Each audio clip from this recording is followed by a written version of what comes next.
గోదావరి అంటే ఆ పేరులోనే ఒక ప్రత్యేకత ఉంటుంది. గోదావరి మేము గోదావరి జిల్లాలో అని చెప్పి చాలా గర్వంగా చెప్పుకుంటారు. ఎటకారానికి లేదంటే విందుకు, ఆతిథ్యానికి గోదావరి పెట్టింది పేరు అని చాలా గొప్పగా చెప్పుకుంటారు. గోదావరి పుష్కరాలకు కూడా ఎంతో పేరు. వాస్తవానికి ఇప్పుడు మళ్ళీ చంద్రబాబు నాయుడు గారి హయాంలోనే పుష్కరాలు రాబోతున్నాయి. అప్పట్లో కూడా చంద్రబాబు నాయుడు గారి హయాంలోనే జరిగింది. అప్పట్లో గోదావరి పుష్కరాలు 2015లో. ఆయన అప్పుడు అధికారంలోనే ఉన్నారు. 2014లో అధికారంలో వచ్చినప్పుడు 2015లో జరిగింది. ఇప్పుడు 12 ఏళ్ళకి ఒకసారి కదా పుష్కరాలు. అంటే ఇప్పుడు మళ్ళీ 2027లో ఇప్పుడు జరగబోతున్నాయి. 12 ఏళ్ళకి కాబట్టి. అంటే ఇంకొక మధ్యలో 2026. అయితే ఇప్పుడు ప్రస్తుతం ఇది ఎందుకు చెప్పాల్సి వస్తుందంటే, గోదావరి పరిస్థితి ఎంత దారుణంగా ఉంది అంటే, గోదావరి జిల్లాల్లో చాలా ప్రమాదకరమైన స్థాయిలో కాలుష్యం పెరిగిపోతోంది అనేది ఇందులో కీలకంగా ప్రమాణాలకు మించి బయోకెమికల్, ఆక్సిజన్ డిమాండ్, అలాగే బ్యాక్టీరియా పెరిగిపోయింది. ఎందుకంటే గోదావరి నీటిని శుద్ధి చేయట్లేదు. శుద్ధి చేయకుండా నేరుగా పంపించేస్తున్నట్టు. అవి తాగడం కూడా చాలా ప్రమాదకరం.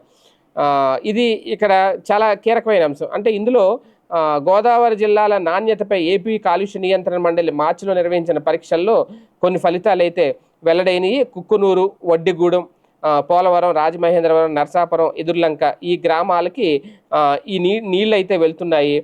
ప్రధానంగా జల కాలుష్యం విపరీతంగా పెరిగిపోయింది అనేది ఇప్పటికే కేంద్ర కాలుష్య నియంత్రణ మండలి ఒక అధ్యయనంలో ఆ నివేదిక అయితే వెల్లడించింది. ప్రధానంగా గోదావరి బేసిన్లో భారీ ఎత్తున పరిశ్రమలు విస్తరించున్నాయి. అలాగే సాగుభూమి విస్తీర్ణం కూడా ఎక్కువే. పారిశ్రామిక వ్యర్థాలను, వ్యర్థ జలాలను యథేచ్ఛగా గోదావరితో పాటు ఉపనదులు, వంకలు, వాగుల్లోకి వదిలేస్తున్నారు. పంటల సాగులో మోతాదుకు మించిన రసాయన ఎరువులు, క్రిమిసంహారక మందులు వినియోగిస్తున్నారు. వర్షపు నీటితో రసాయనిక ఎరువులు, క్రిమిసంహారక మందులు కలిపి గోదావరిని కలుషితం చేస్తున్నాయి.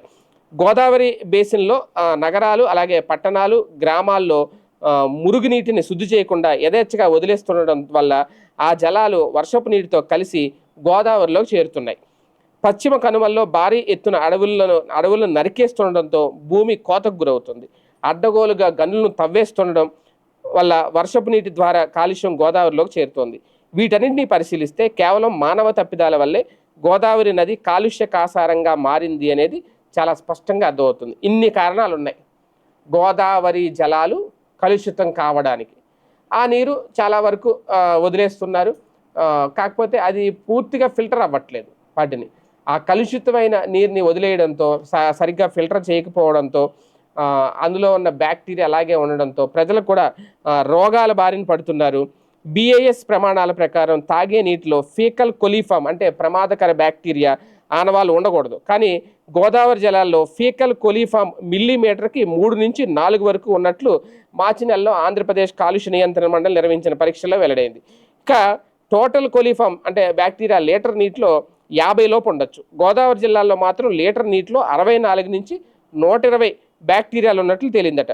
బిఐఎస్ ప్రమాణాల ప్రకారం లీటర్ నీటిలో ఘన వ్యర్థాలు అంటే టీడీఎస్ 0.5 గ్రాములు కలిసి ఉన్నప్పటికీ ఆ నీటిని తాగొచ్చు. గోదావరి జిల్లాలో లీటర్ నీటిలో నరసాపురం, అలాగే ఎదుర్లంక వద్ద 24,344 నుంచి 31.428 గ్రాముల మేర ఘన వ్యర్థాలు కరిగినట్లు పరీక్షలో వెల్లడైంది.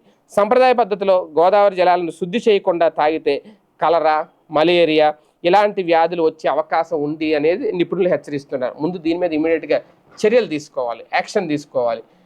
అలాగే జలవనరుల శాఖ కూడా దీని మీద సీరియస్గా అధికారులకు కీలక ఆదేశాలు జారీ చేయాలి. ముందు మొత్తం గోదావరి నదిని శుభ్రం చేసే పరిస్థితి పెట్టుకోవాలి.